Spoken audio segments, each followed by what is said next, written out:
Jace, what did it feel like to be able to make a kind of instant impact in the second half after having to miss last week and just be able to get back in the game? I mean, I missed it for sure. It was hard to sit on the bench at a game like Ohio State. I got elbow in the face, so I got a black eye. I couldn't even open my eye. So I had glasses on. It was just a long week for me last week. So to be able to come back today and make an impact, it was big. I'm glad we got the win. How do you have any vision problems or is No, I might have missed I tell Buzz I couldn't see my free throws. I missed a couple of them. But I feel good now.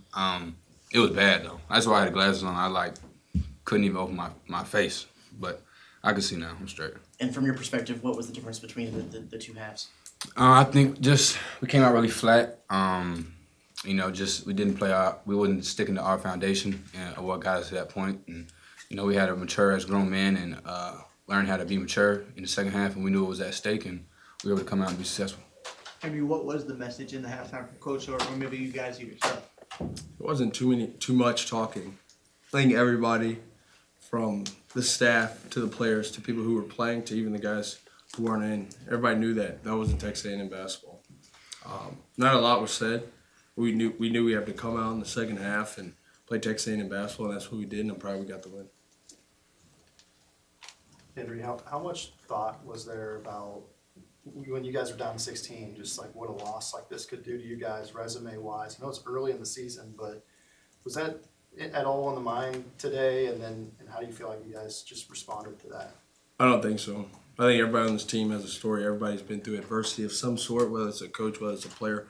So that little bit of adversity that we faced bigger adversity. So I don't think that was ever on our minds.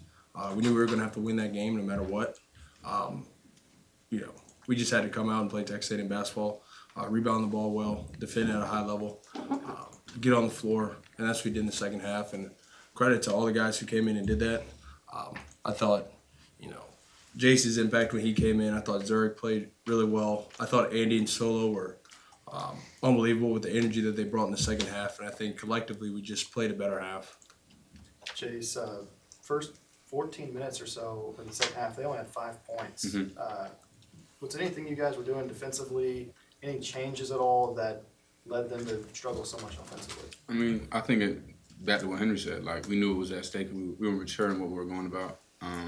It wasn't much said at halftime. Honestly, with a mature group like that and an older group like we have, we've been in situations like this, and you got to be a grown man to go about it that way. So I think we did a great job coming back out and playing our way at Texas A&M basketball, and it was able to show on the defensive end.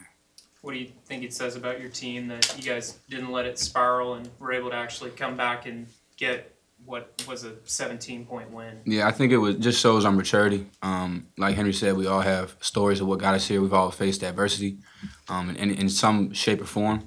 So for it to be on a basketball court and the way it was, it just goes to show the type of people that are wearing the jerseys and how they were raised by their families and the work they put in every day.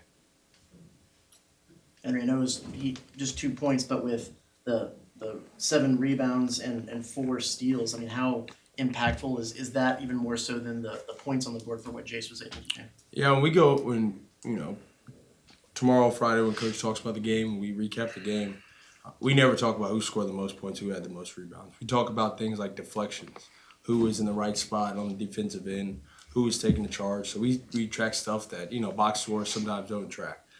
So, like I said, first on the floors with Andy and Jace and Zurich and Solomon, those are things that we need.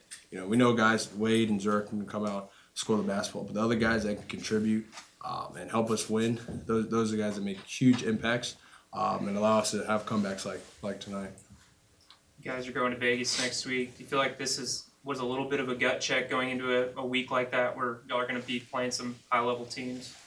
Yeah, I mean, we're still taking one day at a time. I think, everybody's going to enjoy the off day tomorrow. Everybody's going to enjoy the nice weather that Texas finally has. It's been a little minute. Man. So everybody's going to enjoy the weather. We're going to, regroup. And then Friday, we're going to be here right in the morning. We're going to continue to work. And we're going to work that day. And then we're just going to keep working. We're really not focused on, what's going to happen Tuesday. We have to be right where our feet are, be prepared for practice. Think you might go and try fish a little bit? Yeah, I'll probably go fish tomorrow. I can't lie. It was amazing. I do feel good. Okay. Henry, last week Buzz said he thinks this is maybe the best you've played in any November you've been here. For Do you sure. agree with that? that? And For sure. It is, 100%.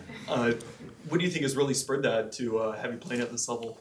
I just credit to my teammates. They instill confidence in me. Jace, Wade, Zurich, when those guys are driving downhill and find me, kind of in the short corner, find me in the alley and stuff like that. It just helps my game. So credit to those guys. But, on the rebounding side, going against Pharrell and Andy and Solomon, even guys you guys might not have heard about, like George and Chris and JR, having those guys at practice be physical, really just comes to life and helps me in the game. So credit to all those guys. What do you like about that role, coming off the bench and kind of being that kind of guy? I trust Coach. Coach has played in a lot more NCAA games than me, so I trust his decision. Whether it's me starting, whether it's me coming off the bench, I trust what he has, what he's done, and so if I have to come off the bench and that's my role, I'm going to embrace that role and I'm going to do it to the fullest of my ability. Henry, since we probably won't get to talk to you before then, what's your excitement level about getting to watch the A&M Texas football game whenever you get to do that? Oh, I'm super excited. I follow college. Jace knows I love college football. I follow it very heavy. But I think Coach Elko and the culture that he's brought into this program and how all the guys have responded, I'm super proud of him. And I think every Aggie fan out there is super proud of the football team. So I can't wait for them to beat Texas. They got to beat Auburn first, but I can't wait to beat Texas. Yeah, for sure. All right. Well, I appreciate y'all. Appreciate y'all. Thank you. Thank you.